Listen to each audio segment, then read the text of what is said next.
I'm learning the city system compared to the county system, and we'll try to prevent that from happening in the future. So with that, Ben, do you want to do the introduction of Ben? Or the first item on the agenda is the Wasat Police Force use of force policy.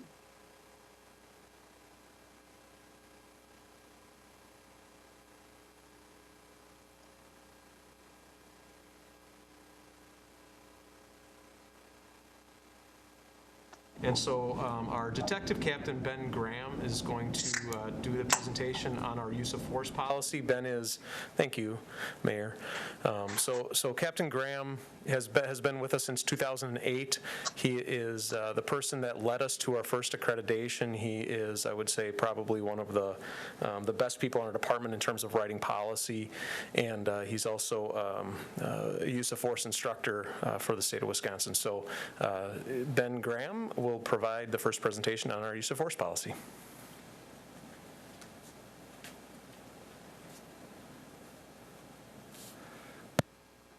Thanks, Chief, and good afternoon to those who are here and those who are at home. I am happy to have this opportunity to review our use of force policy, but before I do, and I think we're going to be trying to share this screen, and it might take a minute while we're getting that up. I just want to say thank you.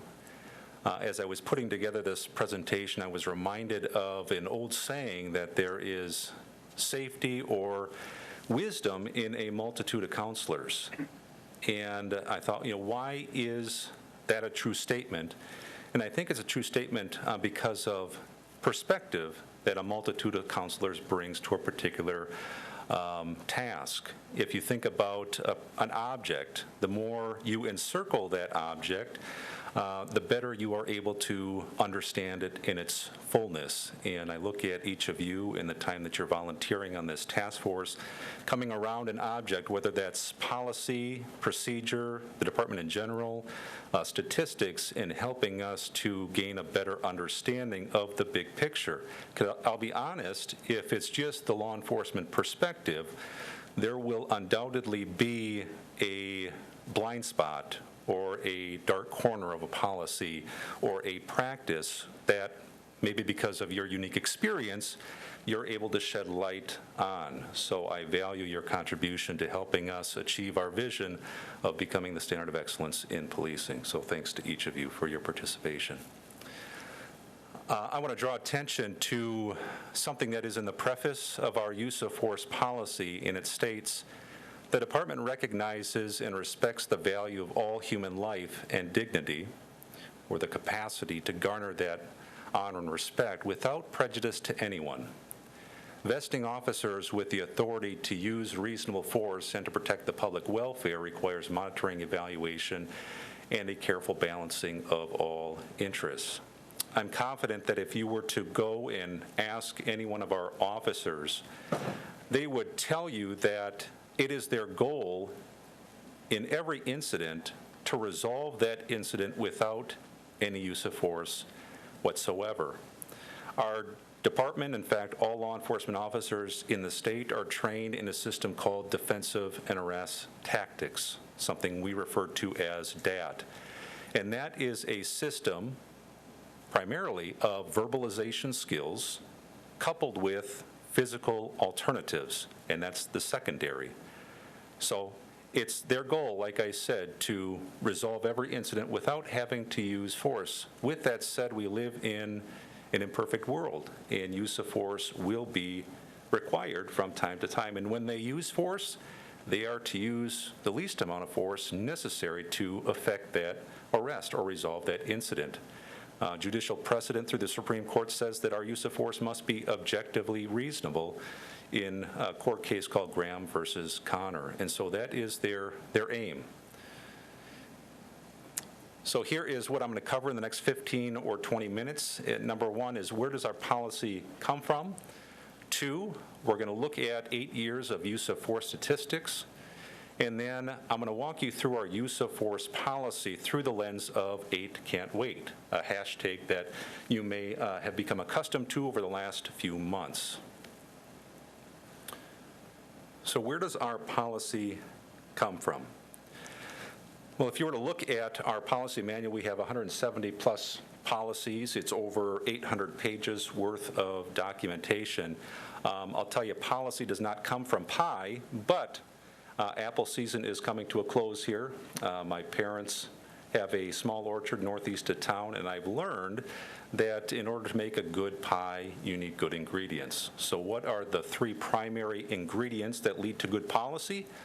I would say they are these, beginning with Wisconsin Training and Standards Bureau, the Wisconsin Law Enforcement Accreditation Group, we call that WILEAG, and then Lexipol. Just briefly about Wisconsin Training and Standards, they are a part of the Wisconsin Department of Justice and are responsible for putting together all of the curriculum that law enforcement officers are trained in based upon Wisconsin statute, federal statute, judicial precedent, and best practices.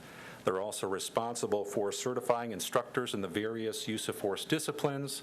They're responsible for monitoring all technical colleges in the state that administer our recruit school. And lastly, they ensure compliance with our annual certification standards, whether that is our annual firearms training or the biennial pursuit training that officers engage in. The second thing, WILEAG, Wausau PD is one of 42 agencies in the state that is fully accredited by this body. They publish 242 best practice standards that remain consistent with what I would describe as an evolving law enforcement professional doctrine on both the state and national levels. There is an entire chapter in the standards devoted to use of force. And so if we see a certain standard in the WILEAG standards that we feel needs to be put into our policy, we have the authority to do that. And we must do so if we want to maintain that accredited status. The way that works is every 3 years we have an outside body of assessors that come in, and they make sure that, number one, we have the designated policies, and then also that we are compliant with those policies. We call those proofs of compliance, one for each year of that cycle. Lastly, maybe the more important ingredient here is Lexipol. Lexipol is the actual company that produces and provides us with our policies. They are described as the nation's leader in law enforcement policy and training. They provide services to 8,100 public safety agencies and more than 2 million professionals. In their own words, if you were to visit their website, they say this in a use of force section on their website that I would encourage all of you to go to. It says, with more than 2,000 years of combined public safety experience, Lexipol's policy developers and attorneys carefully craft policy to include state and federal legislation and case law, but also to reflect on the realities of the policing profession. This is not always an easy process. Policy is rarely black and white. It goes on to explain a little bit more there. But if you look at what are the main ingredients of our policy, you have Wisconsin Training and Standards, you have WILEAG, and then you also have Lexipol. At the end here, it talks about how there are some agency-specific factors. Yes, we do go into our policies, and we will adapt it to fit the uniqueness of our police department as well. But when we're talking about main ingredients, those are the main ingredients of our policy. Now, here are some of the policies that touch on use of force. There's no fewer than 15 policies that do. A general use of force policy. When an officer does use force, what are they required to report? Is there a review of that use of force? Is there an annual report that must be drafted and submitted to the chief? We have a policy on that. What about handcuffing and restraints? When's it appropriate to handcuff? When is it not? What if an individual is injured? What if the person is pregnant? Are you able to secure somebody to an immovable object? We have a policy on that. Less lethal weapons, restraints, and conducted energy devices. That's two separate policies that deal with anything from empty hand control, like escort holds, compliance holds, pressure points, use of pepper spray, taser, bringing somebody to the ground. Those would be policies that govern that type of use of force. If an officer, God forbid, is involved in an officer-involved shooting, we have a policy that covers that. For example, are we required to investigate that ourselves, or are we required to get an outside agency to come in and investigate that?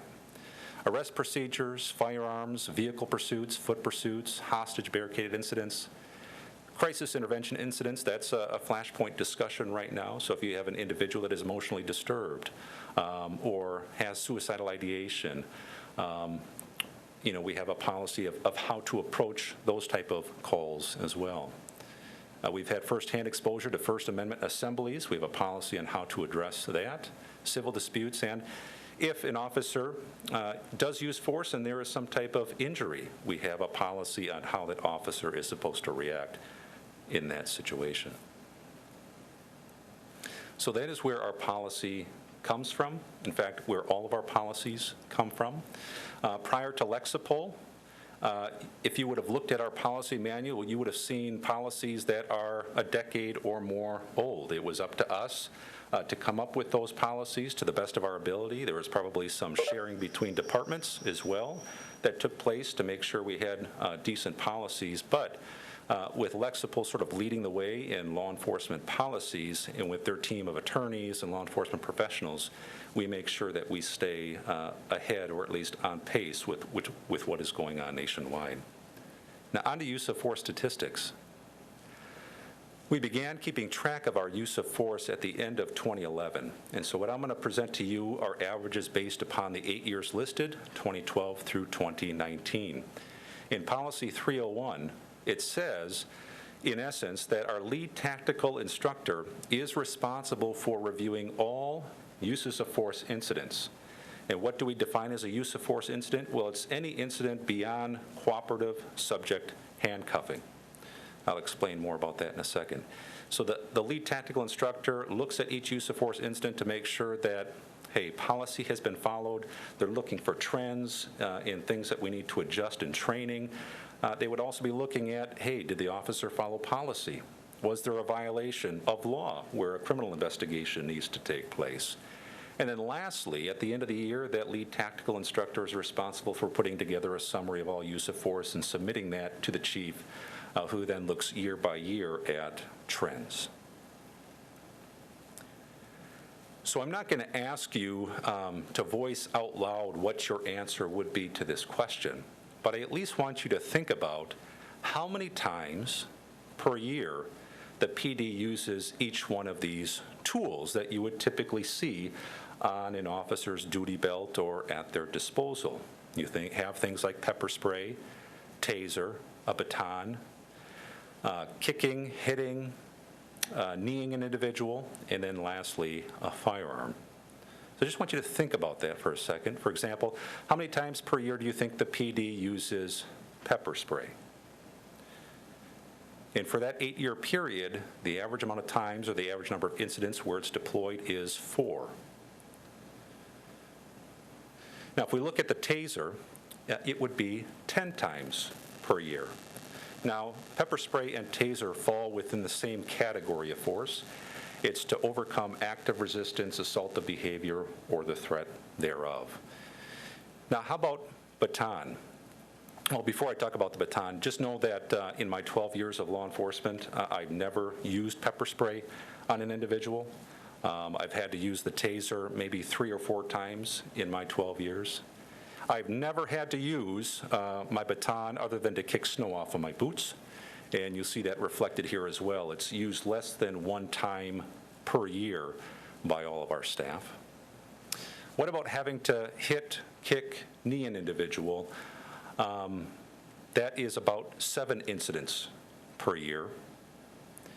And thankfully, rarely do we have to use a firearm against an individual. In the 8-year period, we had 2 incidents where an officer discharged his firearm at another individual. Both of those incidents, the officer was deemed justified in their use of force. In the first incident, an officer encountered an adult white male who was in possession of a firearm and shot and injured that individual, and he since went to prison. In the second incident, we had an officer encounter an adult white male who was in possession and in close proximity to the officer and a citizen with a knife, and the officer shot and killed that adult male. So the takeaway from this slide is that officers are having to resort to these tools very infrequently. The question is why? Well, it comes down to the philosophy once again. The system that our officers are trained in are a system of verbalization skills, primarily, coupled with physical alternatives, and it's never their goal to have to use these tools. If they can de-escalate through professional communications and mediation and arbitration, that is their ultimate goal. So if we were to categorize these tools, you have control alternatives, protective alternatives, and deadly force. Control alternatives are things like an escort hold, compliance hold, pressure point, pepper spray, or taser. On average, we have 222 incidents per year. Moving on to protective alternatives, which are things like hitting, kicking, kneeing, using a baton, a brachial stun, we have 7 to 8 incidents per year.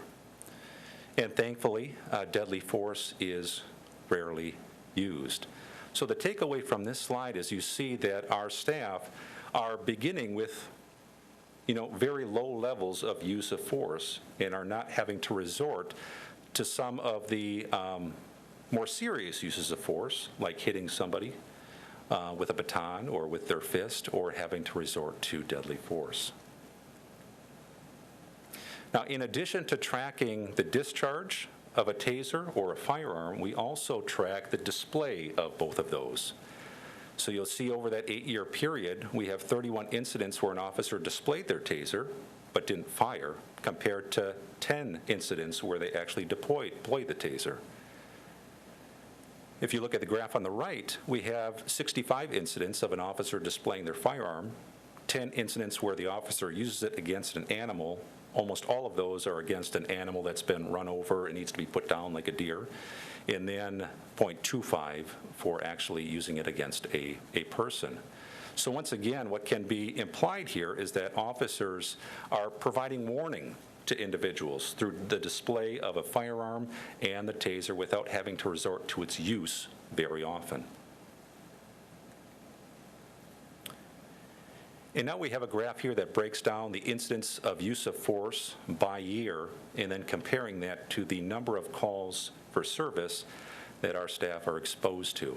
You'll see that on average we have 320 incidents of use of force over the last 8 years, compared to 37,000 calls for service. That means 99% of the time our officers are not having to resort to some type of use of force. Once again, use of force is defined as anything beyond cooperative subject handcuffing.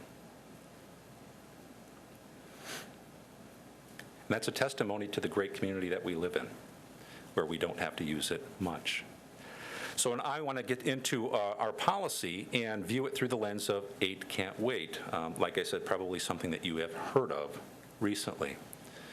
8 can't wait, that hashtag comes from Campaign 0. You'll see that in addition to limiting use of force, which is number 3 up there, they have 10 other initiatives, and I would describe that as, or Campaign 0, as sort of a grassroots movement that seeks to apply pressure to local government, state governments, federal government to try to produce reform within the criminal justice system.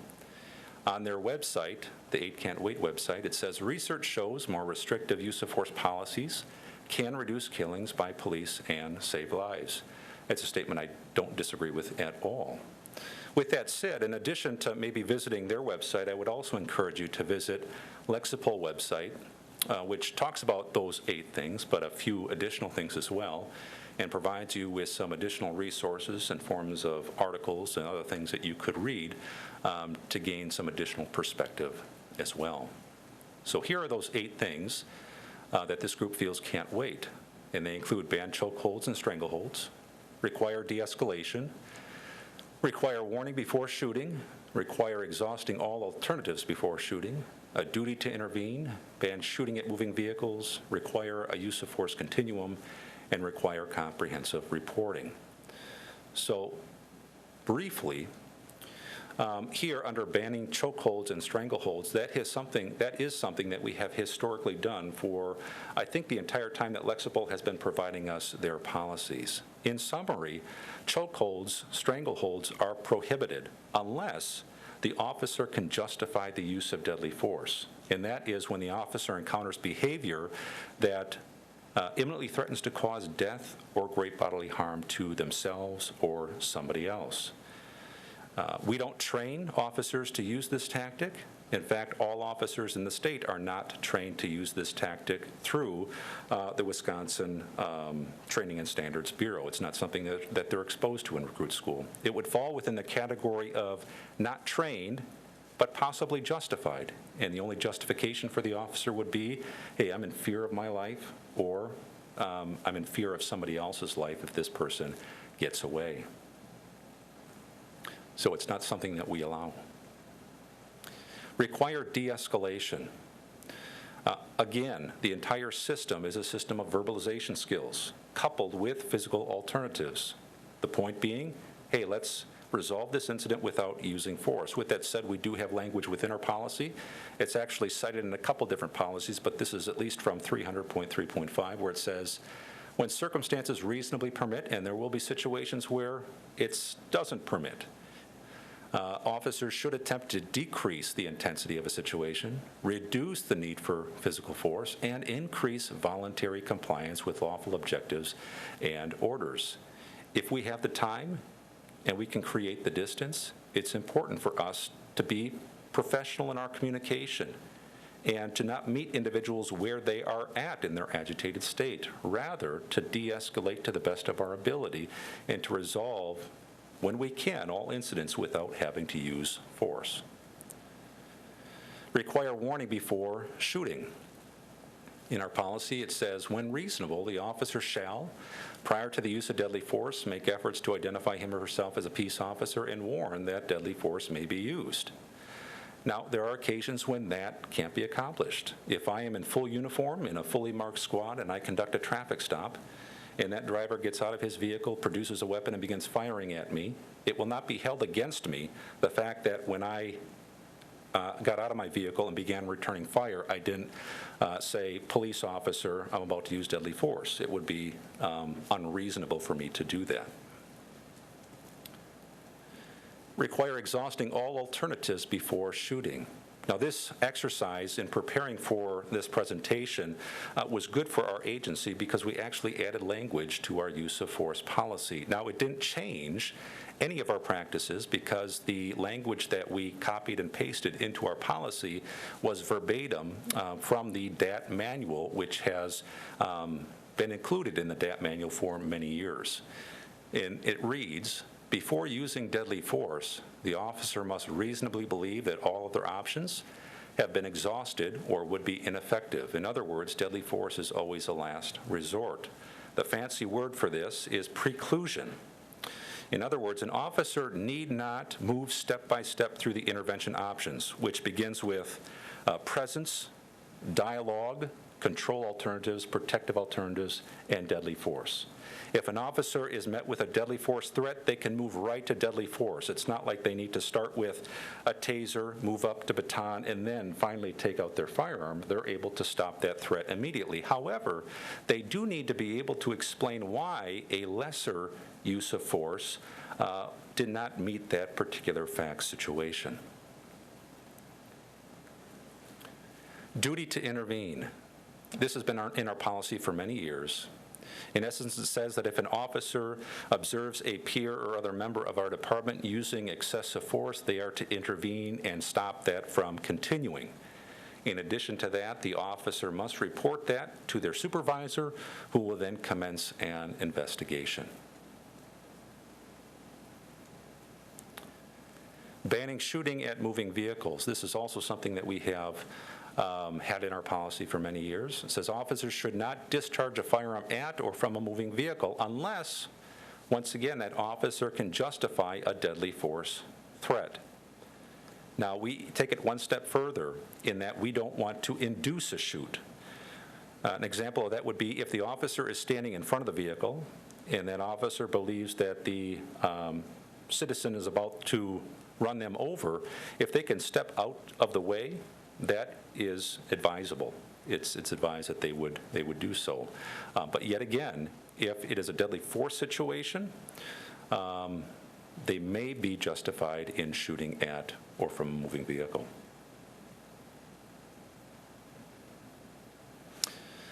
Require use of force continuum. I've touched on this already. Just know that we adopt the DAT system, which is put together by Wisconsin Training and Standards Bureau. This includes an incident response and disturbance resolution model that provides guidelines and defines the degree and type of force that can be used in controlling subjects. It begins with presence. I mean, you've been driving down the highway and seen that trooper in the turnaround, and that affects your behavior, right? So simply us showing up on scene, that's going to impact the situation. Now, if our presence isn't enough, we then move to dialogue. And after dialogue, if we have no progress with an individual and we need to take some sort of law enforcement action and resort to force, we have control alternatives, protective alternatives, and hopefully not, but the option of deadly force. So all officers are trained in the DAT system and must abide by that training and the standards, both in the Recruit Academy and in our policy. Require comprehensive reporting. So any use of force, again, anything beyond cooperative subject handcuffing must be documented in a report. If it's not in a report, we have a form that's completed by the officer that goes to our lead tactical instructor as well. In addition to documenting the use of force, they also must articulate the factors perceived and why they felt the use of force was reasonable under the circumstances. So in a nutshell, that is where our policy comes from. Also just a breakdown of our policy through the lens of 8 Can't Wait. And like I said at the very beginning, this was really just an introduction to this topic, and I'd be more than happy at some later date to sit down with you and go a little bit deeper into any one of the things that I talked about, or if there's anything else related to use of force that you want me to hit on, I can also do that as well. Any questions?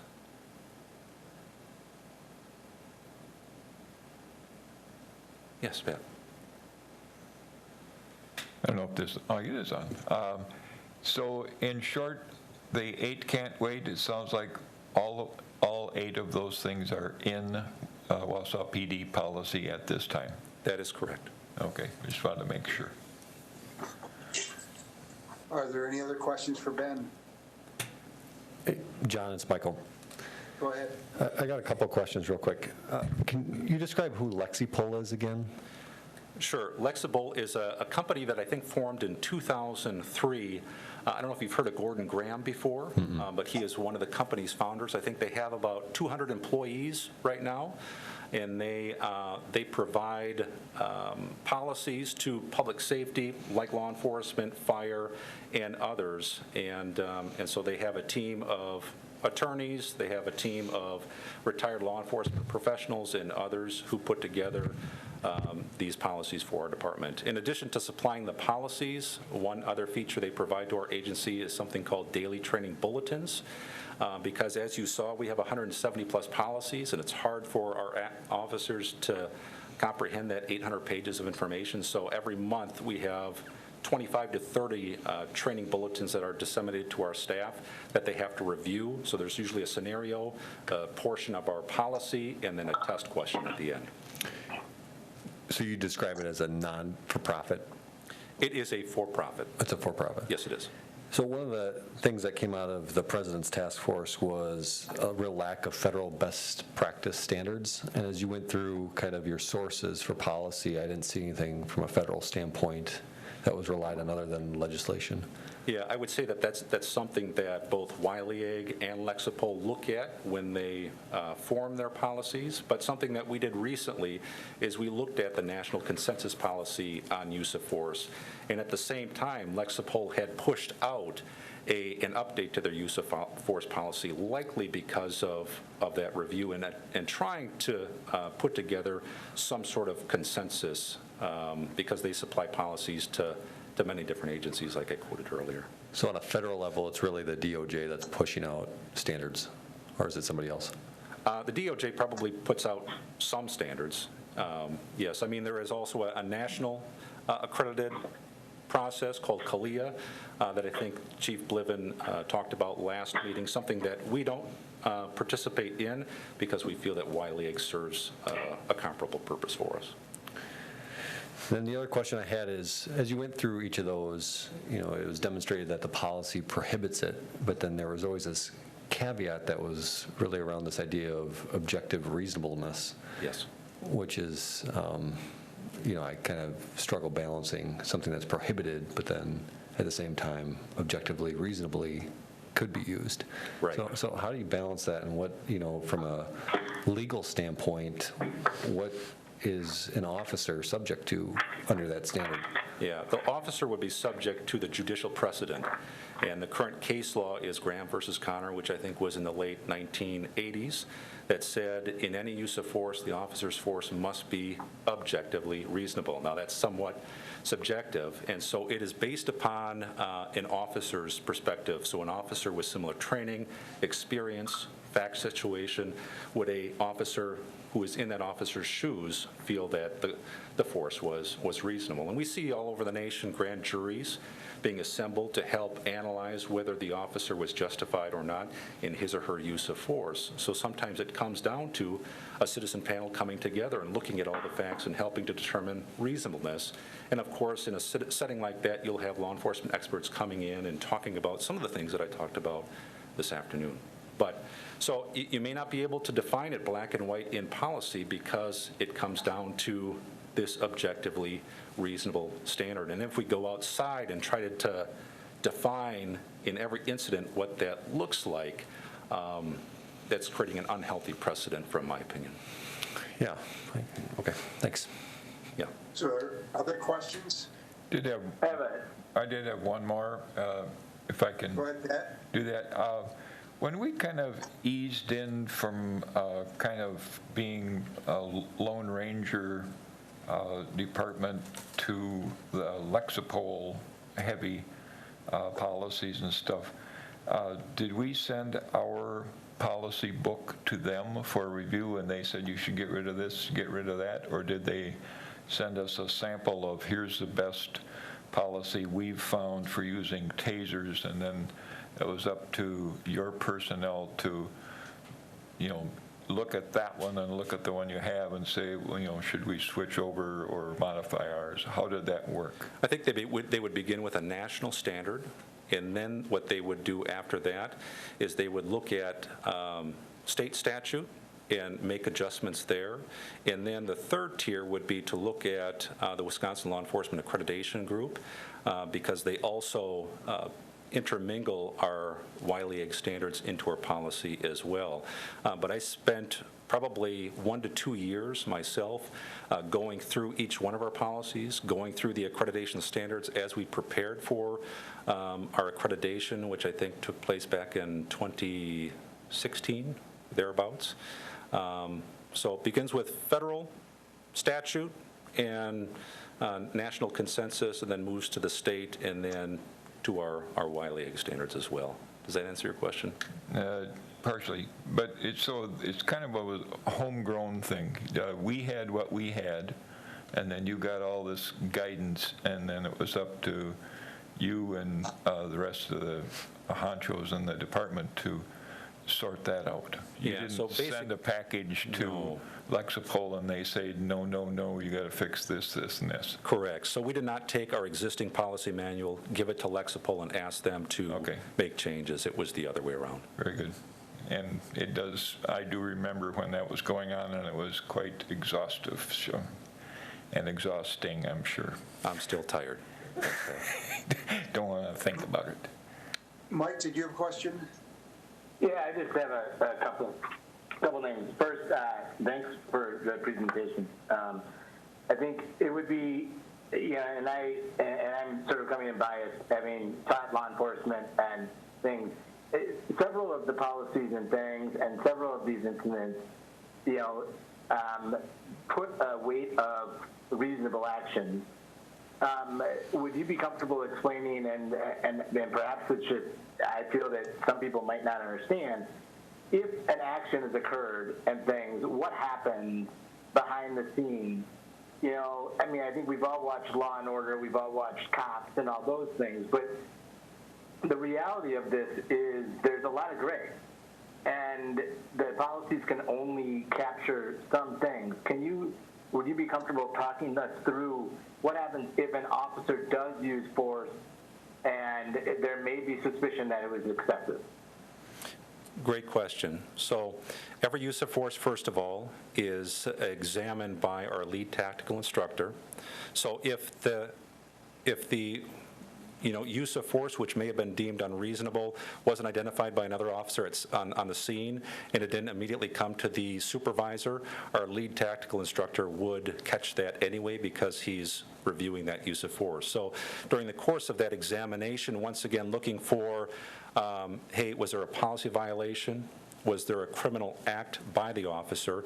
If it's simply a policy violation, we will address that through coaching, through the disciplinary process of possibly a written reprimand, verbal reprimand, suspension, termination, depending upon, that fact incident. If it is deemed that there was a potential excessive force resulting in unreasonable force, we may then contract with an outside agency and conduct a separate criminal investigation against that officer while we take care of an internal investigation at the same time. And does that process change at all if, for example, the individual you were engaging with makes a complaint, or the world of iPhone cameras and things brings it to your attention? Nope, it wouldn't change it at all. Obviously, if the lead tactical instructor looks at a use of force incident, and then we get a citizen complaint from that offender or the individual in which use of force was used on, we would conduct and treat that use of that citizen complaint on its own and follow our citizen complaint policy, which tells us that, hey, we're going to receive every citizen complaint and investigate it to its fullness. So we have a separate policy that also addresses that. Following up on that question, Ben, so how do you incorporate those complaints and the coaching into training of other officers? Great question. So as the lead tactical instructor is looking through the trend in use of force and deficiencies, we try to incorporate that into whether it's our firearm training that happens on a monthly basis or our defensive and arrest tactics training that happens. We try to get it done quarterly, but we'll at least have usually one training per year where during in-service, when officers have a full day devoted to training, we allow them to get in their athletic gear and allow for a little bit more comprehensive training on our use of force. So yeah, it helps to raise the red flags of, hey, this is a training deficiency, and then working to incorporate that into either monthly or quarterly training that we host at the police department. Are there any other questions for? Sorry. Can you a colleague on the task force brought it up, and I just want to, I've worked with Lexipol a little bit, but there are variations in their policies on the state level. I think, and Captain Graham, I'm asking for verification and confirmation. Because so much of police actions are state governed versus nationally governed, there is a policy Lexipol recommends for Georgia may not even be anywhere near what we see in Wisconsin. And just wanted to clarify and make sure that everybody was aware of that. Yes, that's accurate. They have a Wisconsin package that they provide to all Wisconsin agencies that contract with Lexipol, and then it's up to the individual department to make additional tweaks to that policy based upon the uniqueness of that particular agency. So Ben, let me ask you a question as it relates to the public's perception of use of force. What do you see as the biggest issue in having the public's understanding of use of force by the Wausau Police Department? It's a hard question to answer. I didn't solicit verbal feedback when I asked the question earlier. For example, how many times do each of you think that we use the tools that were on that slide? But when I've given a similar presentation to some of our citizens academies, what I've gotten back is there is a perception that officers are using force more often than we actually do, and there's a whole host of reasons for that perception to become reality in the minds of our citizens. So I think it comes down to transparency. I think it comes down to education and in building those important and vital bridges with members of our community. I think that we try really hard at being transparent with the public and holding citizens academies and trying to get information out there as quickly as possible, especially when you have maybe a high-profile case with a significant use of force hit the media. Does that answer your question, John? It does, but it leads to another question. I think one of the things that came out of the President's Commission was how do we use technology in both gathering and distributing information. Do you think that the Wausau Police Department has effectively used technology, or are there opportunities that lie ahead, particularly as it relates to the use of force? We are incredibly blessed at the Wausau Police Department to have taser axons, so our body cameras available. They're imperative in our diagnosis and dissection of all of our use of force. But also, you have many departments throughout the nation that are also using body cams. So a part of our annual training on our use of force policy, which walks through the entire intervention option, at the end of it is usually a time of dissecting some videos from across the nation of use of force incidents. And we ask hard questions on whether the officers feel that that use of force was justified or not. And it's sort of like, when you have a football team that engages in a game and then the next day they go back to the film and learn about the things that they did well and didn't do well. There are things that we can learn from other agencies across the nation about what to do and what not to do. So yes, the technology that is out there tells a story. Now, I'll also say it doesn't necessarily tell the whole story as well. Remember, at the beginning I talked about perspective, and that camera is only giving you one perspective, and it's not telling you what was going on in the mind of that officer. And that is oftentimes what we use to help make that determination of whether or not that use of force was reasonable or not. Will, did you have a question, Will? Yes. I was wondering if you have a situation where an officer had exhibited excessive force or unreasonable force. What is the procedure or policy for another officer in terms of extracting that officer out of that situation? I cannot think of... I have an example, I guess. Go ahead. So, example, as I was reading through the President's task force, was an example of a protest. And you have protesters, and they get heated, let's say, and they mention it kind of on both ends, let's say, they're disrespectful to the officer, that particular officer gets heated at that moment. Mm-hmm. What are our sort of procedures or policies on getting that particular officer out of that situation as not to, if it looks like he's using excessive force? And on the reverse, how do you extract one unruly person out of that so that you don't cause a riot or something bigger? Sure.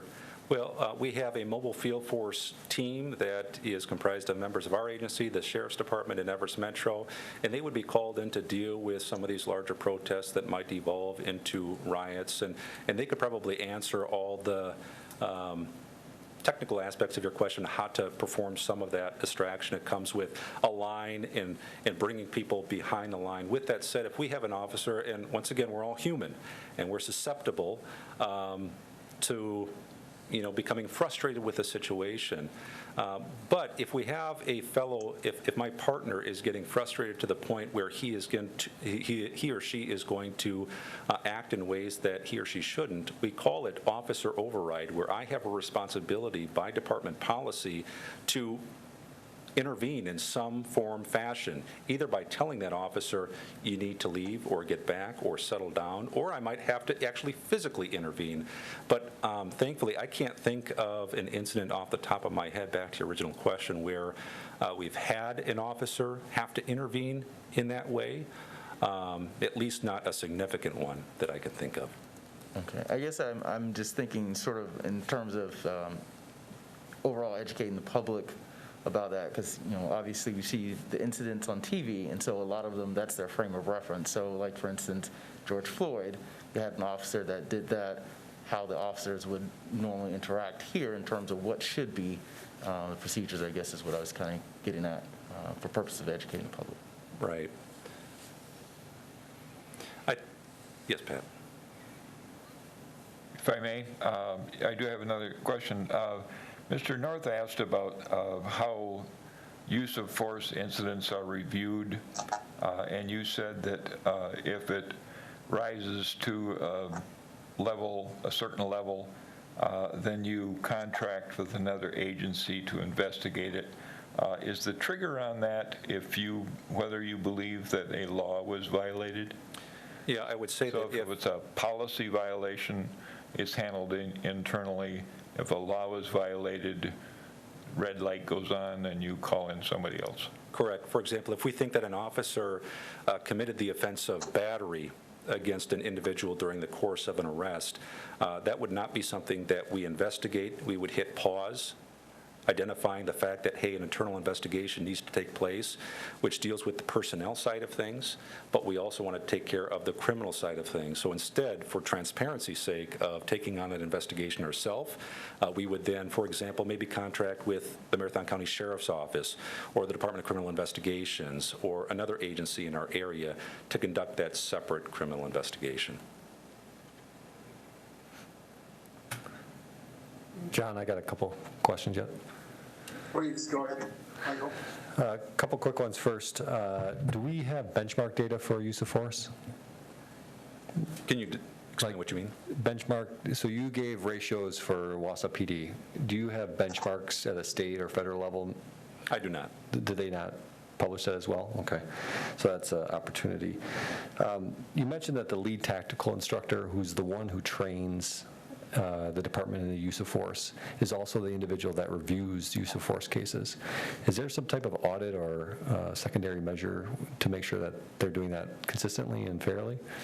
I would say that our lead tactical instructor is not the instructor that provides all law enforcement training. We have instructors in defensive and arrest tactics, in firearms, in emergency vehicle operations, in standardized field sobriety, and so that lead tactical instructor is sort of the leader of all the instructors, and then what they are required to do per Wisconsin law enforcement training and standards is submit proof of a couple trainings during the, I think it's during like a three to 5 year period. They must also attend recertification for their instructor status, whatever discipline that they are in as well. But I'm not sure I answered what you were trying to. No, that does answer it, actually. Okay. And it's helpful. The last question, which I think is what Mr. Harris was getting at, was essentially, given that Wausau PD's policies are as they are, such as they are, how would the George Floyd situation look different? What would your expectation have been in terms of the difference of what would have happened in our community?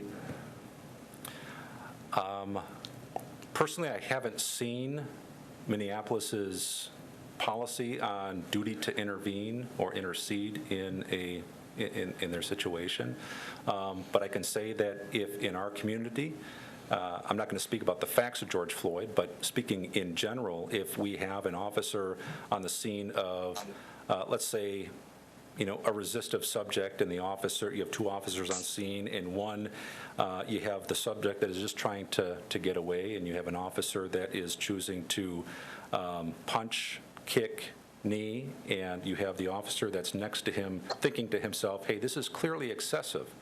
That officer has a duty to intervene and prevent that from continuing. So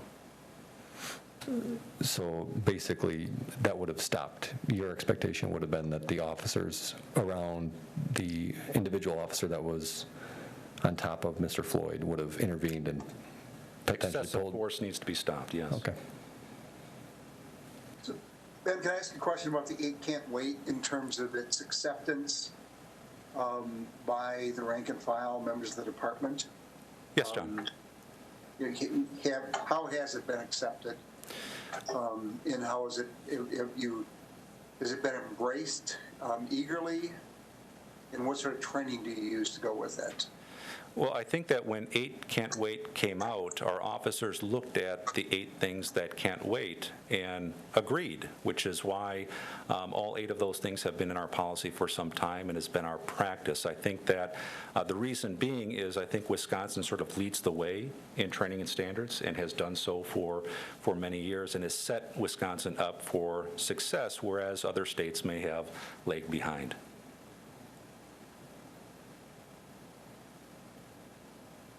Thank you. Yep. Any other questions? Kaylee, any questions?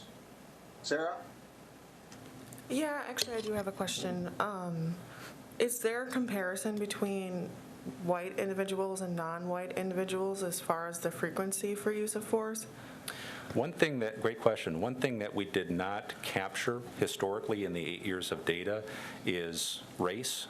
But Chief, correct me if I'm wrong, but it's at least something that we discussed moving forward, is to be able to capture that data and see if there is anything that we should be noting. Yeah, I think that would be a good idea, especially because you were saying that officers don't have to necessarily go through each level of force. Yep. So what kind of concerns me about that is that, it's been proven in a lot of different ways that minority people are just perceived as more threatening, perceived as more aggressive, even if they're not doing anything different from, say, a white individual. So I would just be concerned about implicit bias impacting that. Absolutely. Good point. Yeah. Yeah, that's a great question, Kaylee. And I think in your materials on the jump drive that I provided, there are the last 2 years of use of force reporting. And one of the things we've done recently is we went back to those 2 years and broke that down by race. And I think that's included in your documents. I don't have the information at the top of my head, but I think it's in your documents, so you can take a look at that. It is in there. Yeah, it is. One of the first attachments. And I would just say, to answer your question, John, in regards to the 8 Can't Wait and how it's been received by the rank and file, just to be totally frank with the task force, I think the 8 Can't Wait campaign's been met with frustration by the rank and file of our department, and I would include myself in that because, to Ben's point, we haven't been using the terminology 8 Can't Wait within our department, but all of those policies have been within our department and training for as long as I can remember, and I've been around for 20 years.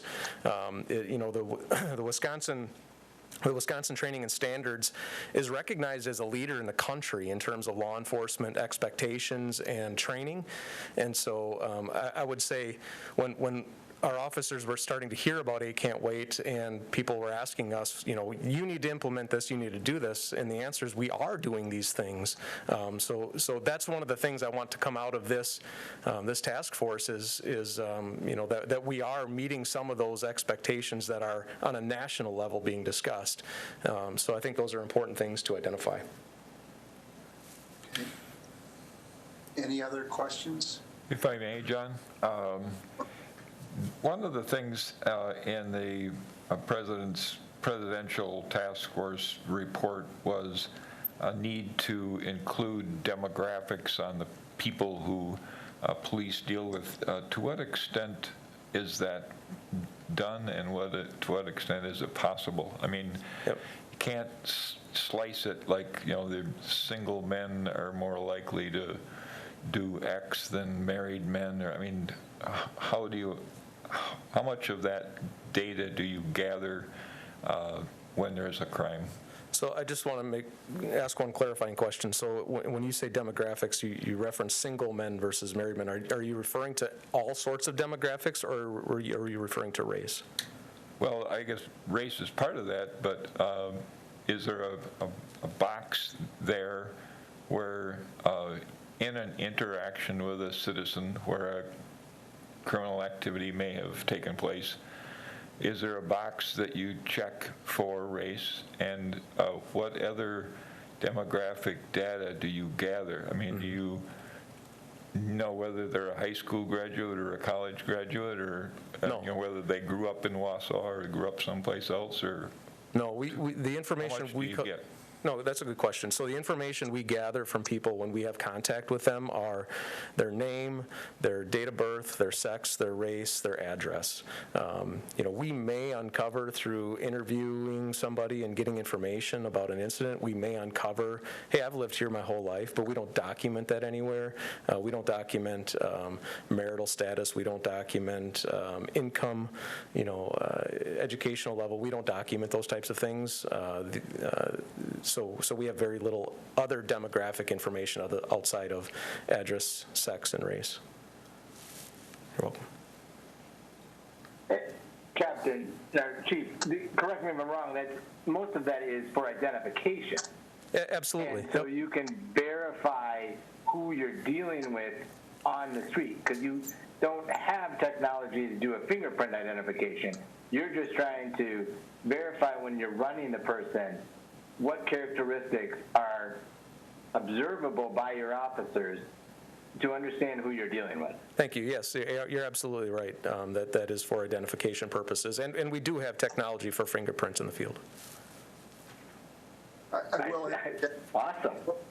I'm going to just interject. The county, when we were evaluating the jail, used Northwestern to get at some of that information, including when was the first arrest or the encounter with law enforcement, and that is used in an assessment tool to try to figure out how to deal with them once they're in the jail. But I think it is more at the jail, and that report is somewhat dated, and I don't know if it's up to date, but that might be something we might want Chad Bellops or somebody from the county to come in and talk about if you're interested in that data in context of who was incarcerated in the county jail. Yeah, in terms of a law enforcement field contact, that isn't information we would gather, but potentially for a booking at Marathon County Jail, they would gather additional information potentially, but I'm not aware of what that information is specifically. Any other questions for Ben Graham? If not, Ben, I want to thank you for that enlightening overview, and I want to also thank you for your efforts to secure the accreditation and continued professionalism of the department. It's much appreciated. You're welcome. Thank you. So with that, Ben, do you want to walk us through the President's Commission? Yeah, just as a time check, Mr. Robinson, I think that's why I wanted the use of force policy went over first, because I figured there would be a lot of questions, and we've went way over our time already. How long do you want me to talk on this, and I'll try to keep it succinct? As long as you're interested. So just a few seconds then, okay. So I just wanted to just follow up with one thing, and that is in regards to something I referenced last week when I talked about policy and policy development. And as you heard from Captain Graham, I think our policy is very in-depth. We got input from a lot of different national organizations and from Lexipol and Wisconsin Training and Standards. But having the best policy in place is important, but the execution and the carrying out of the policy is even more important, and that comes down to our staff, how they're trained, how they understand the policy, and really their character and how they go about their work, and building relationships with people and being able to communicate well and those kinds of things. So I still want to just reinforce that having a policy in place is really important, but even more important is how our officers understand that policy and carry out their work. So the President's Task Force on 21st Century Policing really came out of the the incident in Ferguson involving Michael Brown, where he was killed by police there. And that happened in 2014. You'll see this report is dated May of 2015. And really the intention behind this was to strengthen community policing and trust among law enforcement officers in the communities they serve. That was the overarching goal in this entire document. And if you looked at the document, you'll see that it's very long, it's very in-depth. There's 160 some recommendations for federal, state, and local law enforcement. So it's a very good document and a good blueprint for us to use to try to improve ourselves in law enforcement. There were two overarching recommendations that were at the outset of the report that I just want to point out. We're here, this is a policing task force to look at the Wausau Police Department and activities. One of the things that this President's task force looked at and wanted to acknowledge was that it's important to examine all areas of criminal justice and proposed reforms. So how does the interaction with the district attorney's office and charging decisions and diversion from criminal prosecutions impact these decisions? How does probation and parole impact these decisions? How does the judges and sentencing guidelines impact the decisions that are being made in law enforcement and in the criminal justice system? So it's not just law enforcement that can solve any problems within the criminal justice system. It's incumbent upon all of those different entities working together to impact criminal justice. And then the other piece of this is, there are a lot of reasons. I think I mentioned this at the last meeting. There's a lot of reason people come into contact with the criminal justice system. Some of it is self-initiated by law enforcement and traffic stops and those kinds of things. But there's a lot of other core issues in our community that have an impact on the criminal justice system. And those core issues also need to be addressed. Things such as poverty, education, and health and safety in our communities. So those are important things that the President's task force acknowledged. So there are 6 pillars within the report. The first one is building trust and legitimacy. So this one, you'll hear some common language used within this document and really around law enforcement generally. So guardian versus warrior mindset. Ben Graham mentioned that a little bit in his presentation. And really the idea there is we want our law enforcement officers to be guardians of the community and not warriors, not militaristic and using force first and asking questions later. We want them to be guardians, somebody who's going to care for and serve the community in which they live. And what I tell our staff is that I want you to be a guardian. I want you to be respectful. I want you to treat people the way you'd want your family members to be treated, and treat people the way you'd want to be treated. But there is a time when you have to have a warrior mindset. And use of force isn't pretty, it isn't fun, nobody wants to do it, but there is a time when you have to have that mindset. Ben Graham talked about our use of force and our lethal uses of force in the last 8 years. Sometimes bad things happen in this community. There's been active shooter situations, and you have to have the ability to flip that switch in your mind and take care of our community in a way that is similar to that of the military. That's very infrequent, but it is something that is the reality of our community and of law enforcement. There's a concept called procedural justice. Procedural justice basically means that people in your community, if you treat them in the right way, that they're more likely to deem you as legitimate as a law enforcement agency and comply with the laws and to comply with law enforcement. And so there's 4 main tenets of procedural justice. That is, treat people with dignity and respect, give individuals a voice during your encounters, be neutral and transparent, and convey trustworthy motives. What's one of the most important pieces of that is building a relationship in a call for service, using your communication and not rising to force too quickly. So that's a really important concept that we believe in the Wasat Police Department. So there's a lot of other pieces to that. Creating a diverse workforce is one, which we talked about last time. I showed the demographics within our police department. So what do we do now? And this is kind of how I'll go through each pillars. What do we do now at Wausau PD that fits within the recommendations in this pillar? We believe in character-based hiring. We have a diverse workforce that is very representative of our community. We have a little bit of work to do there, but we do have a pretty diverse workforce. All of our policies are on the website for public review. We have access for anybody, any language. We are able to communicate with you no matter what language you speak. And we do all sorts of positive non-enforcement activities, and those are things that we refer to commonly as community policing. We have 10 neighborhood groups. We attend every single one of those every month. We have a large community thank you event where we bring out all of our law enforcement tools and we talk to the community and we give appreciation to our community. We have a Bigs in Blue program, which is a Big Brothers, Big Sister program where law enforcement officers are matched with kids that need assistance from a big brother or big sister.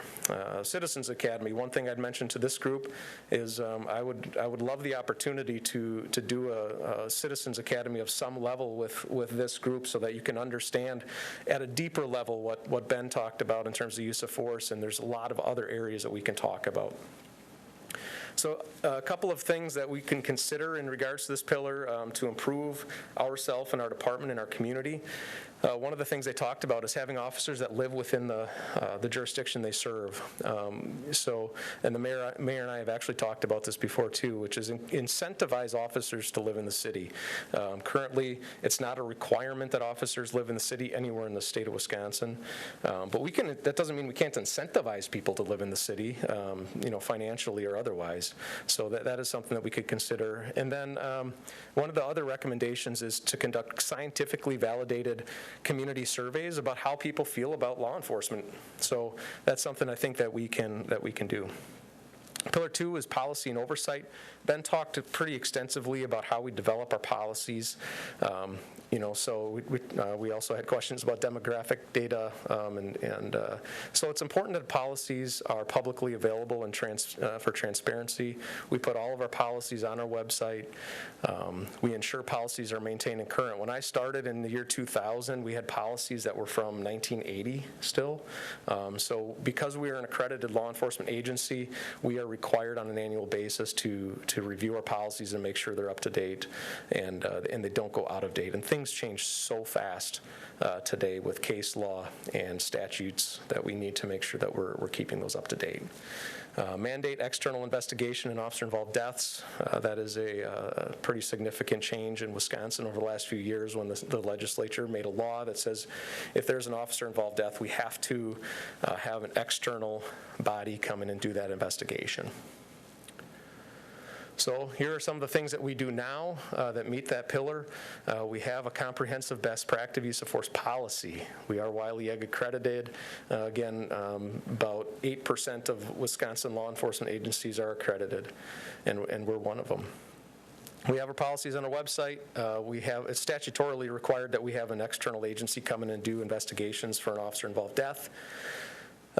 We communicate and train regularly on de-escalation. Ben talked pretty extensively about that as well.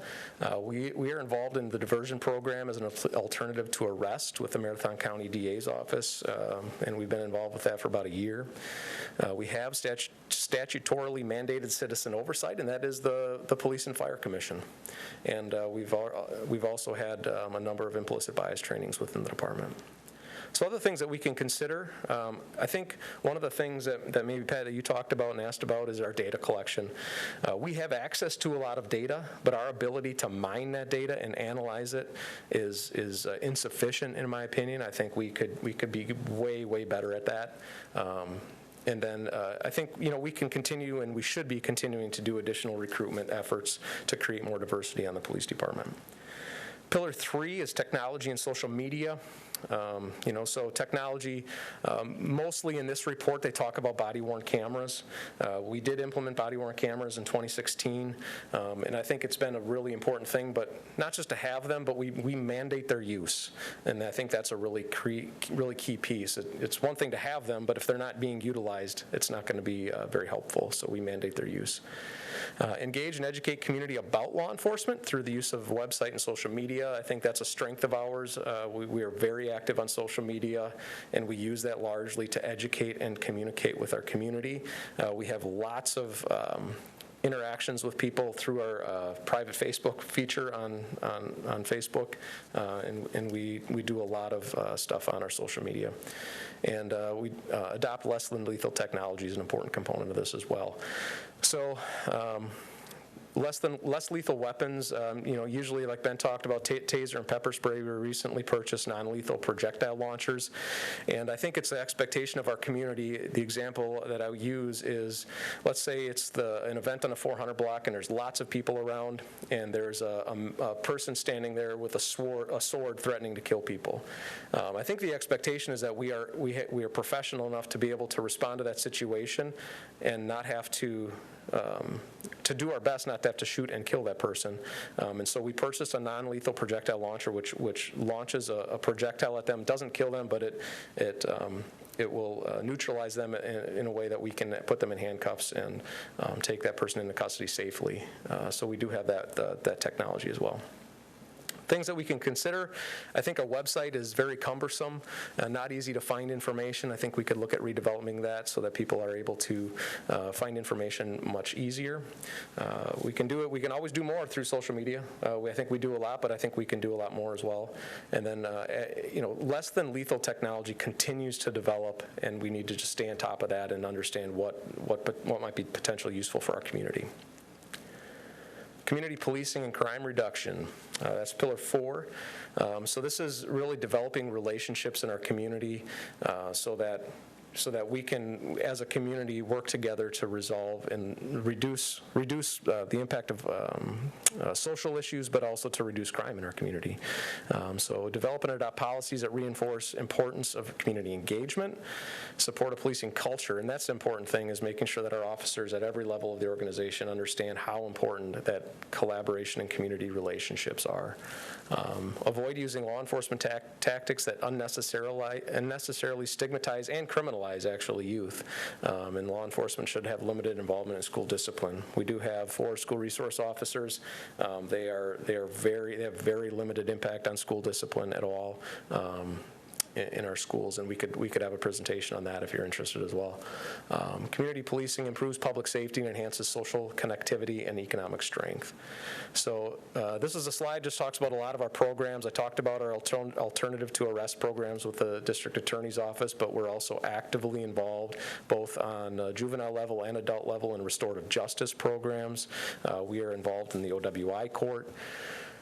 We have a lot of policies and programs that don't criminalize youth unnecessarily, and you'll see the examples up there. We have a collaborative approach to community issues, our crisis assessment response team, our victim resource unit, our work on homelessness, and our work on domestic violence, and our DART team is another example of that. So things to consider, we should evaluate patrol deployment practices to allow sufficient time for patrol officers to participate in problem solving and community engagement activities. And that's the idea of, officers should have some time outside of calls for service to be able to build relationships and do community engagement. And really the way that we do that is we either reduce the volume of calls that we have or we increase our staffing levels. Those are the things that we need to consider in terms of being able to do more community engagement. Pillar 5 is training and education. Training is necessary to address a wide range of complex critical issues. So the report specifically talks about crisis intervention training and implicit bias, addiction, and cultural responsiveness training. They also talked about leadership training within law enforcement, and then encouraging and incentivizing higher education for officers. So here are some of the things that we do now. They recommend 20% of your patrol staff be CIT trained. That's crisis intervention training. That is the ability or the training that teaches officers better how to respond to people who have mental health issues. So more than half of our staff is, even though they only recommend 20%. More than half of our department has a bachelor's degree. We have access to extensive leadership training at all levels of our department. We have officers that have been through a 3-week leadership and police organizations training. Captain Graham is currently in Wisconsin Command College, which is a 6-week command level executive training in the state of Wisconsin. So we're pretty good in terms of leadership training. We use scenario-based training extensively, which the report talks about. That is, you put an officer in a situation, you give them the scenario, and you let the officer respond to the scenario, and then you judge how they made decisions and behaved, and that puts them in that environment. And then again, like I talked about last meeting, our average officer attended nearly 100 hours of training in 2019. So what else should we consider? We can consider providing incentives like tuition reimbursement for higher education. And then, one thing I think that we could do better in our department is how we allocate our training, how we spend our training dollars. Is, if we had a consultant that could help us develop a strategic framework on how to allocate those dollars to be able to meet the needs of our community in the best way, I think that would be something that we could look at. And then Pillar 6 is officer wellness and safety. I talked about that last meeting, the importance of officer wellness. And essentially this pillar is promoting the safety and wellness of police officers at every level in an organization. So I think we do that okay right now. We support wellness, but we have a peer support team. We have a chaplain program. We have an employee assistance program. We do bring in mental health psychologists for trauma, for officer-involved shootings and serious situations. We have good safety equipment for officers and tactical training. A lot of the mental health aspect, the peer support, the chaplain program, the EAP, those are things that don't cost us much, if anything. And so I think one of the things I asked our city council for in this next budget process is mandatory mental health check-ins with a psychologist for our police officers. So I'm hopeful that will be provided in this next year's budget. So I had a lot of ideas in regards to officer wellness and what we might be able to do. Like I said, we have the annual mental health check-in budget for 2021. We can research and implement stress reduction techniques for our staff. We can develop strategies to improve sleep for patrol officers. They work an odd schedule, and oftentimes they're fatigued, they're sleep deprived, and I think we can do better in terms of providing them strategies to improve their sleep, which I think is important in terms of mood and how they make decisions and all those things while they're out on the street. We can evaluate shift lengths in relation to officer fatigue. We do currently work 12-hour shifts. So if an officer gets a relatively significant call in the 11th hour, they're working 15 or 16 hours and sometimes have to be back in the next morning with little sleep. So that is something that we could look at. That is something that is within our union contract. We'd have to negotiate that, though. We've talked about on-duty workout program to make sure our officers are staying physically fit. We can incentivize physical fitness. We can develop strategies to educate staff regarding proper nutrition. And one thing that was in the report that I added here is evaluate vehicles with crash prevention technologies. There's a lot of stuff going on inside of a squad car, and so if we have vehicles that have the technology to prevent crashes, I think we should be evaluating that. So that was really, really fast, but that is the President's Task Force on 21st Century Policing in a nutshell. Be happy to answer any questions or talk more about it. Yes, sir. Thank you, Chief Levin. I know that the police department does a great job in terms of connecting with a lot of groups in terms of community policing, whether that's a Boys and Girls Club, as you mentioned, the Homeless Task Force and Virgin Programs, Women's Community. However, what I wanted to ask with that is in the policing report, it mentioned sort of incentivizing community involvement with officers, whether that be through promoting officers and training as sort of one aspect in terms of when you're looking at their performance all, and how they may track, based on their ability and track record in community engagement. Is that something currently considered? Yeah, that's a great question. I would say first that we actually look for that in our recruits. One of the things we evaluate in our hiring process is things like volunteerism. We talk about, we see what kind of activities they're involved outside of going to school to get their credits to be a police officer. And people that are involved in activities outside of the mandatory minimum, so to speak, are people that we look at and give more we evaluate more for the hiring process. So I think we start early with that. And yeah, we definitely give people the opportunity to, during the promotional processes, we give them the opportunity to tell us about the things they're involved in and how they meet our mission and vision of policing within the Wausau Police Department. And we certainly see that in our supervisors, I would say even in our detective bureau. We see that, people reaching out and working with community members, and that pays dividends for them in the Wausau Police Department. Other questions? I got one, John. One of the things on community policing, I think, was perhaps I don't know if it was a textbook case or not, but a year ago, there was elected officials and police got together and thought that we needed to deal with the loitering in the parking ramps downtown. And that proposal was brought out and discussed, and we were beginning to act on it.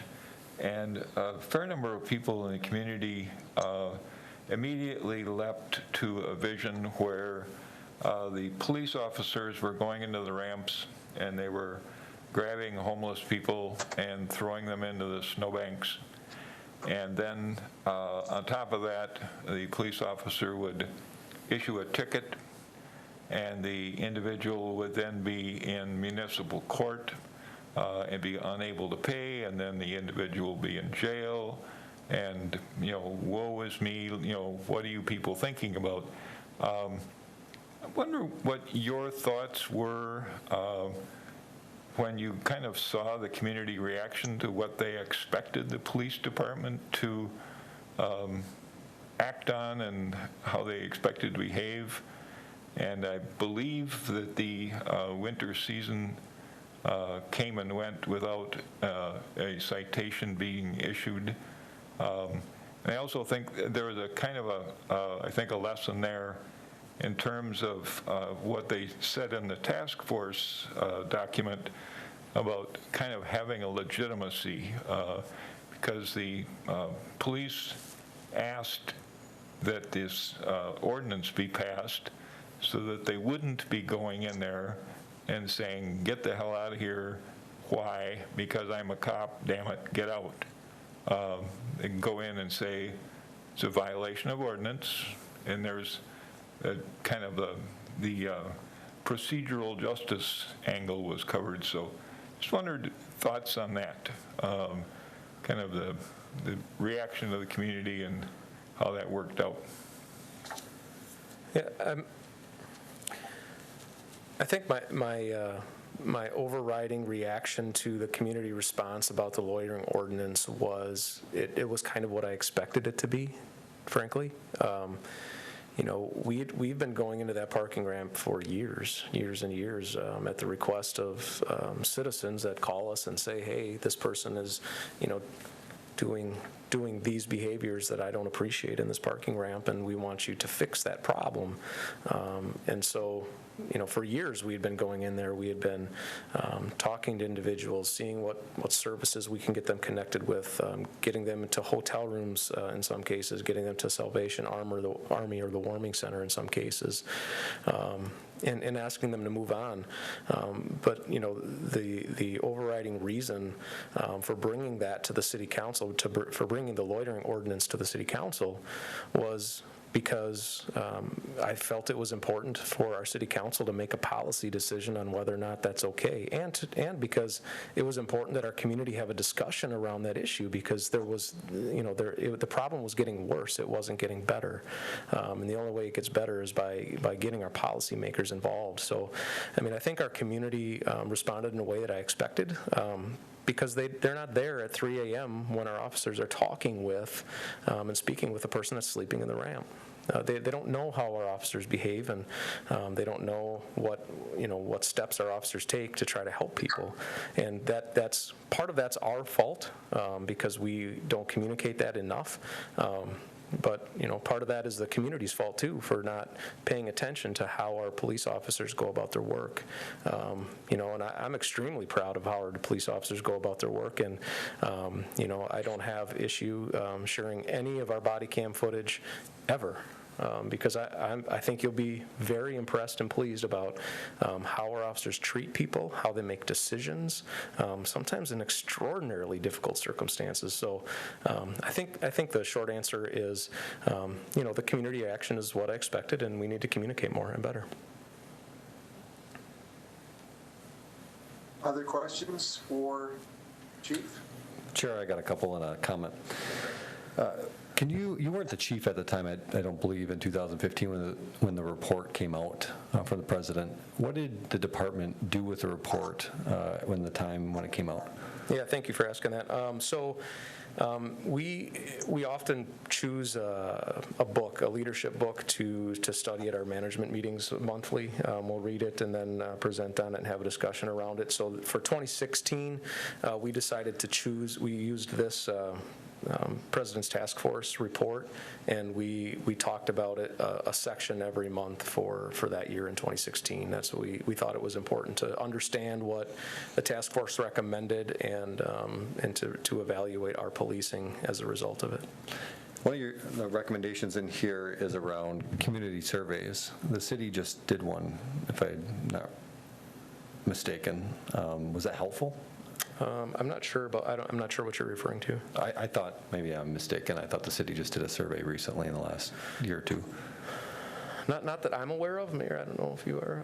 Okay. I don't know where I dreamed that one up. Yeah, we do departmental surveys within the police department. Like, I'll survey our staff on a lot of different issues to get their feedback on a variety of different things. But I don't know that we've done a survey of our citizens recently. And then I may have dreamed this one as well, but I think you or somebody else once told me that the advances in technology are going to be remarkable and may even render the use of a firearm unnecessary. Can you speak about that and what maybe the city could be speaking or working towards or preparing for in terms of that technology?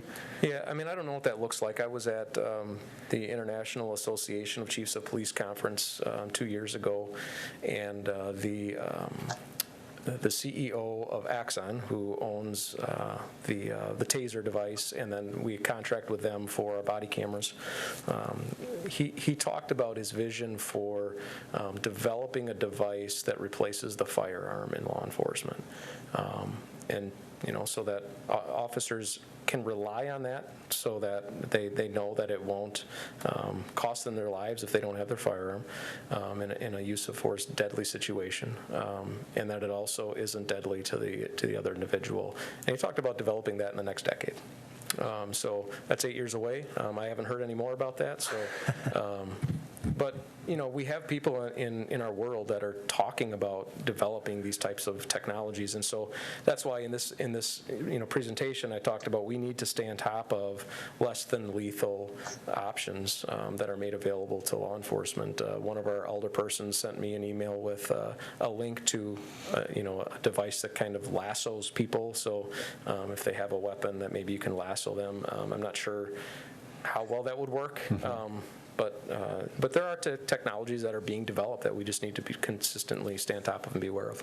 And then just one more comment, and I'll be done. At the beginning of your presentation, your slide contained 2 overarching recommendations from the President's Task Force I thought were really profound. And one of the statements that really jumped out to me was that the police are often the face of the entire criminal justice system and often the inflection point, and could be a point in which a lot of frustration with that entirety of the system gets inflected upon.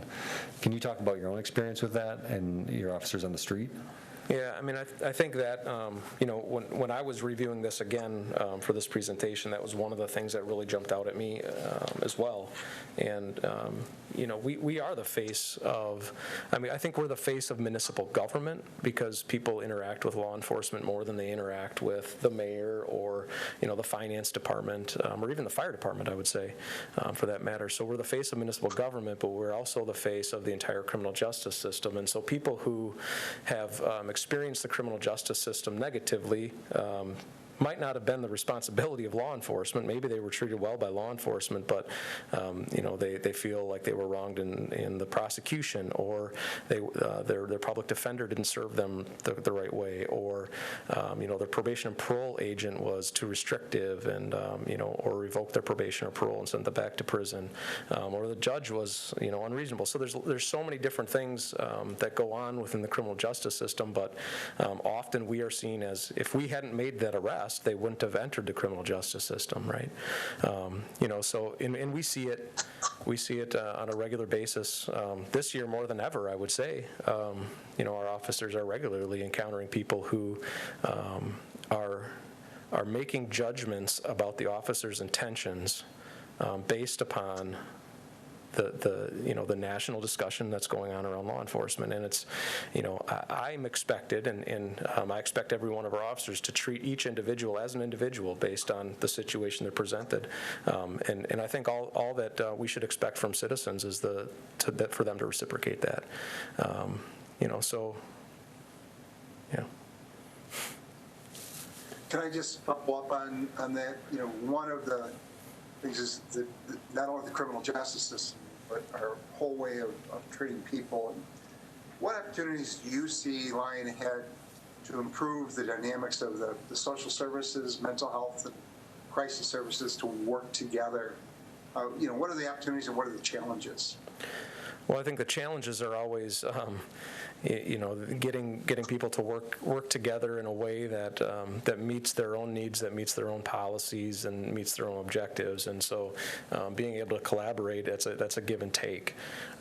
But I think we've seen through our crisis assessment response team specifically how invaluable that approach is to the people that we're serving, the people that are having really significant mental health issues.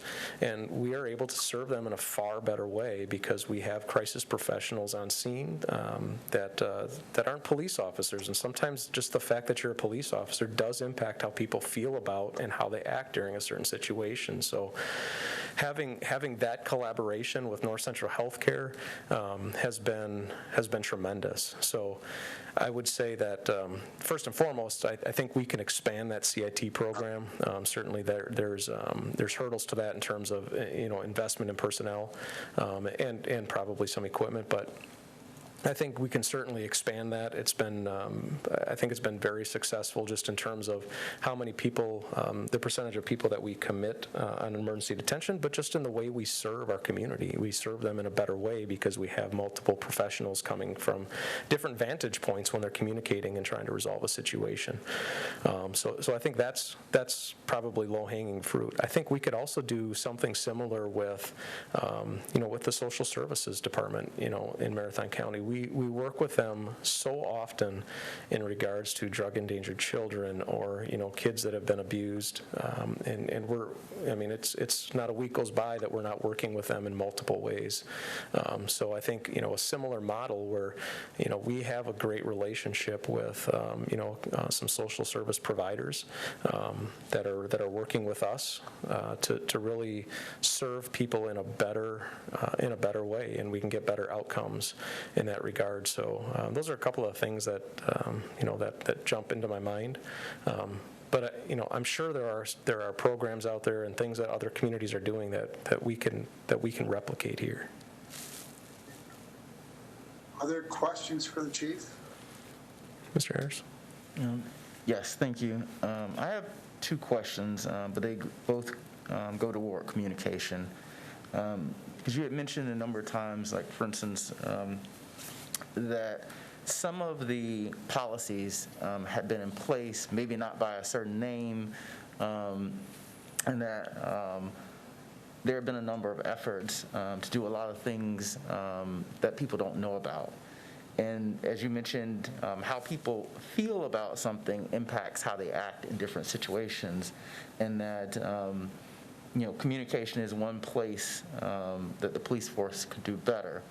So in talking about first the community surveys, we've kind of talked about that before a little bit, but as being a good base to start in terms of measuring progress with the community and those perceptions. And I had mentioned, too, getting sort of input from the officers, having them do a survey. But I think it'd also be good to have a survey from the rank and file to make sure, because sometimes there is a separation in terms of thought from rank and file versus the officers that are out there, and then versus the public, and seeing where that goes. But how would this be instituted, I guess, in terms of the surveys? Will we use... is the thought to use, for instance, colleges, like I know University of Wisconsin in Milwaukee does a lot of polling surveys, or is there some more local service that you've used in past that you think would be good for this? Yeah, that's a great question. I think first, I just want to make sure I understand your question. In terms of communication, I was referencing like communication about how we go about our work, through social media and through website, not individual communication with people, officers on the street. I just want to make sure I'm clarifying that. I meant like communication in terms of like the policies and stuff with the general public. Good. Yeah, we're on the same page then. So I think it's really important that that we have a professional that understands how to write validated questions and how to analyze data, write the survey so that it's a validated method of doing surveys. I can write questions, but I don't know what that, if that's valid or not. So the mayor and I, maybe she wants to talk about this, but we talked with Eric Giordano from Wisconsin Institute for Public Policy about surveying and doing some other work because they're a well-respected organization that understands how to do surveying. So that's the thought that I have in regards to doing community surveys. All right. And then my second question was, what do you think right now is sort of the biggest misconception people have about the police, and what do you hope through this process to communicate to them about that, that would educate them about that misconception?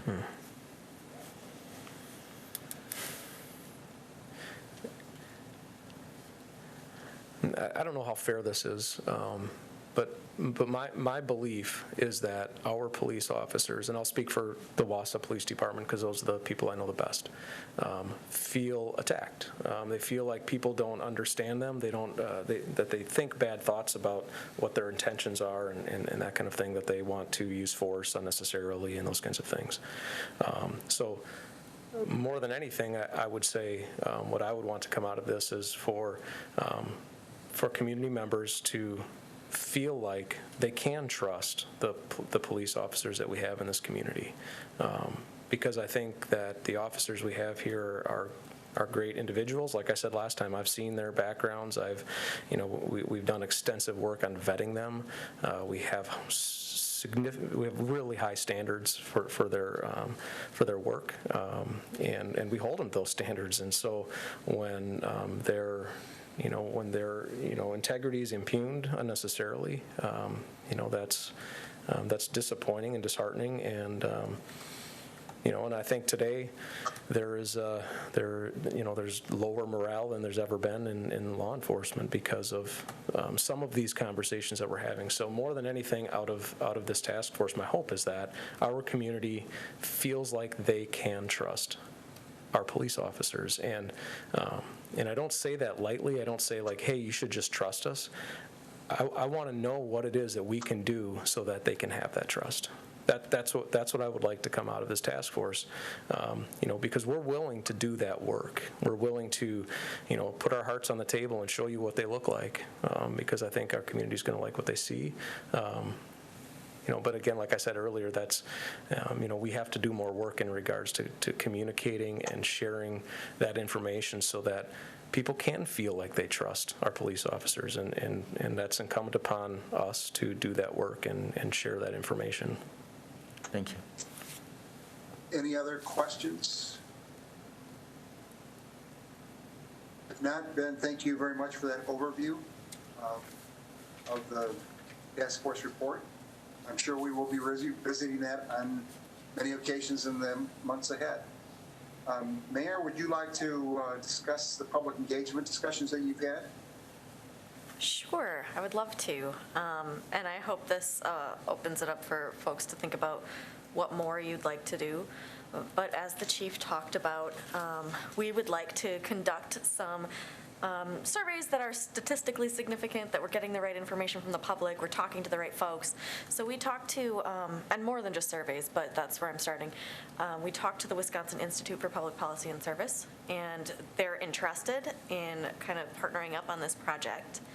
And so I guess we kind of discussed what kinds of questions we want to talk about. And I think, when we talk, we'll probably get into this a little bit later, but what are the kinds of things that the public needs to know about us, and what do we need to know from the public about that trust? So I think there's going to be a couple different maybe waves of this, and I guess I would also like to see, once we're allowed to get back together again, some more qualitative discussions. I imagine this as kind of a mini life report kind of a concept.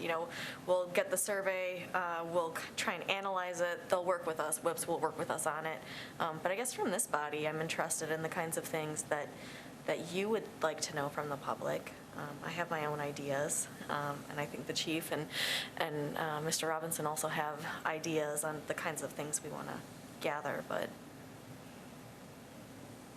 I'll pop it open here. Any?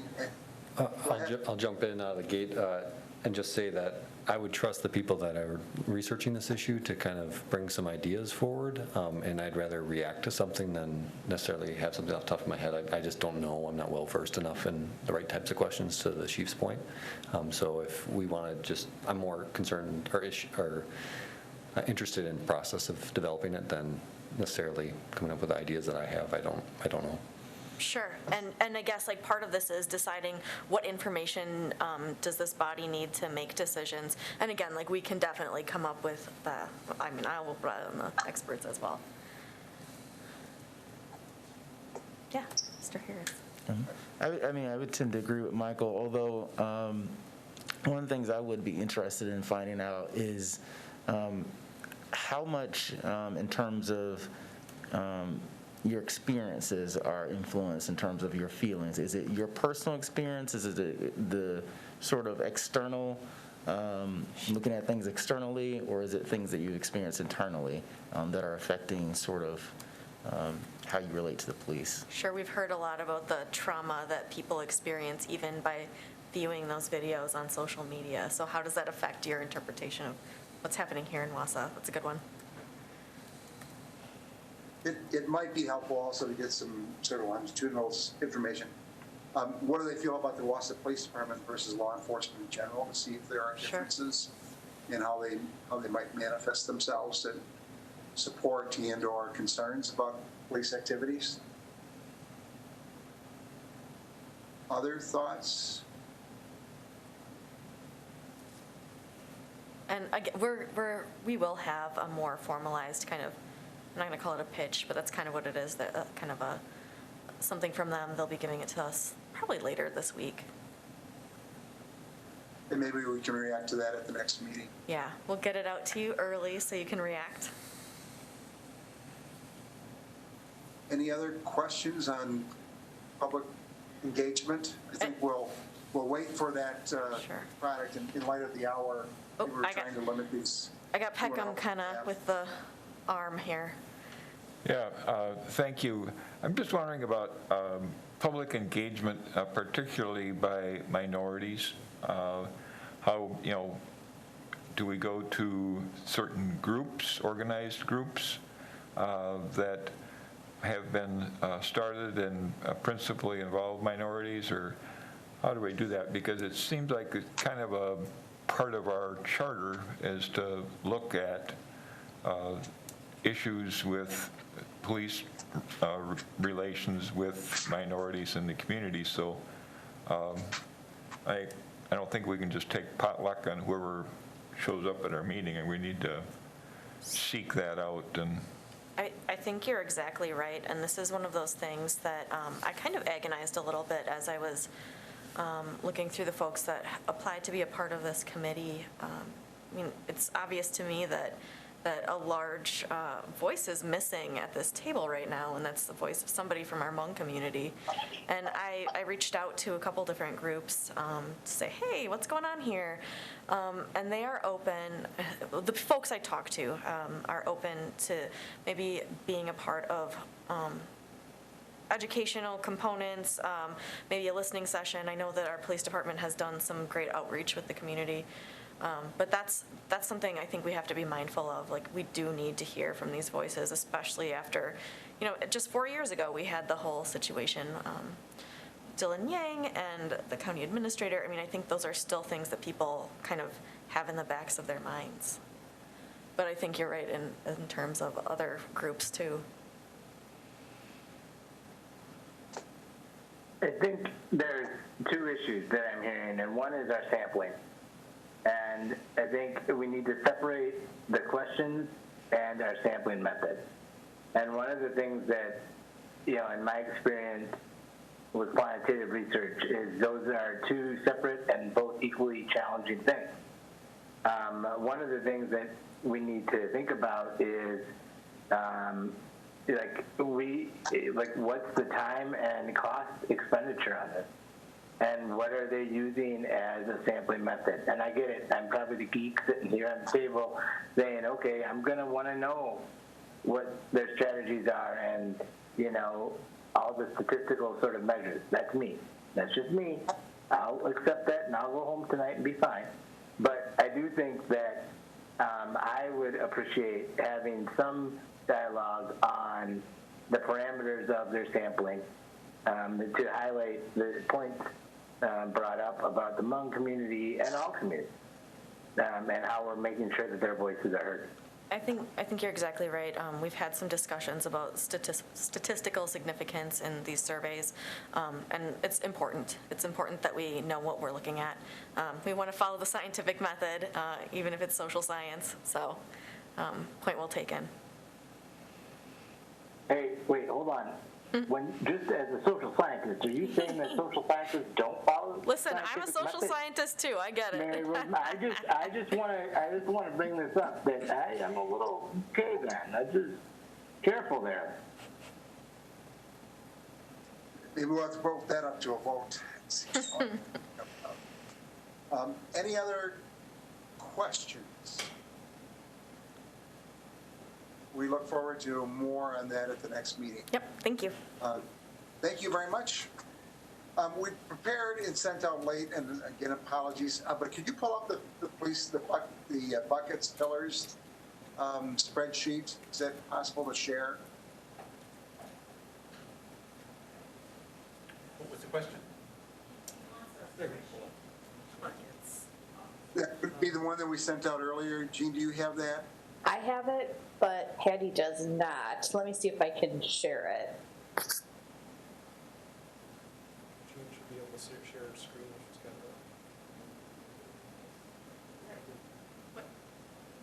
it. Can Jean share her screen? Jean. Otherwise, I can email this to you, Patty. Okay. All right. All right, this is sort of a combination of two different things. After the last meeting, the mayor, chief, and I met, and we tried to capture what we heard were issues that you would like to see us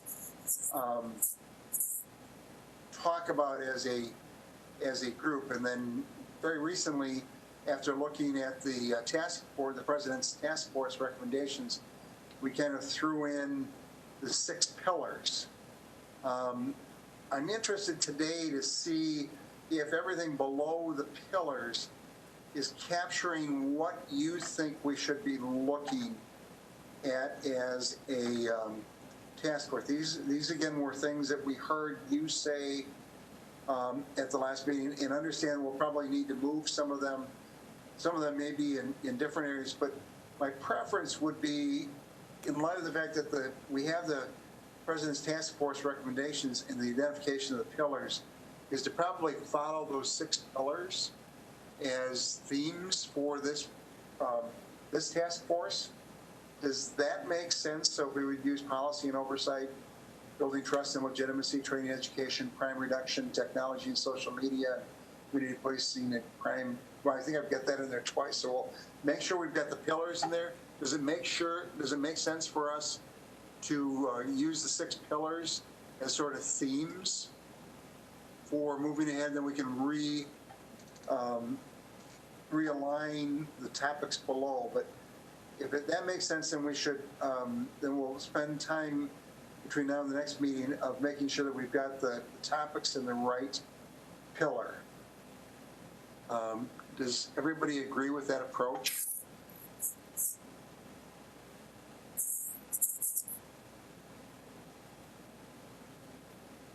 And then Yep. let me suggest then that we start next meeting with sort of that role of citizens, which gets into sort of training and education and technology and social media.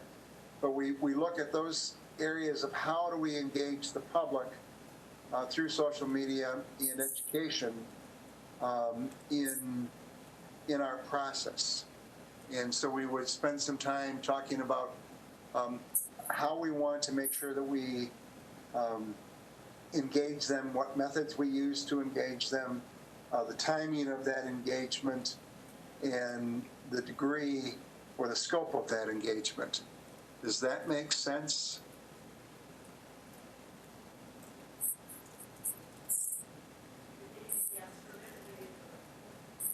All right. We will then move with that, and that'll be the theme for our next meeting. I think it was very important to get the background and use of force, because I think that's paramount in some of the discussions on the national level, and that tends to drive the discussion locally. But also, I think the chief did a very good job of capturing both the pillars, where the department is, and what sort of opportunities there are going forward. And we can use that to drive our discussion. So at the next meeting, we'll sort of focus in on public engagement as it relates to education and social media. Is there anything else you'd like to cover at the next meeting?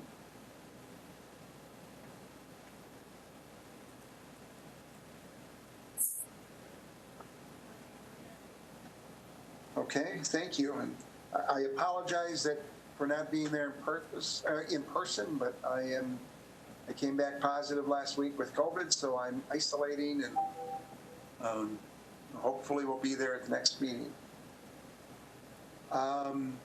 With that, when do we want to meet again?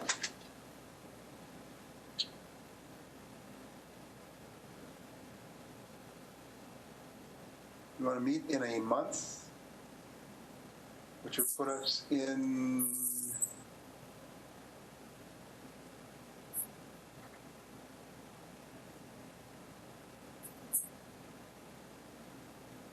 the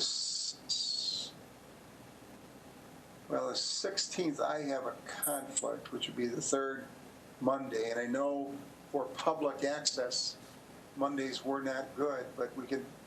Do we have any deer hunters that'll be gone on the 23rd?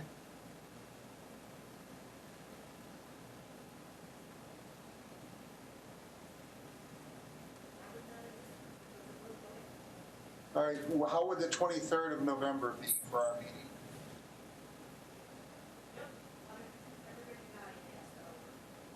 And then 3 or 3:30? We'll make sure we get 3:30 on the 23rd. Okay.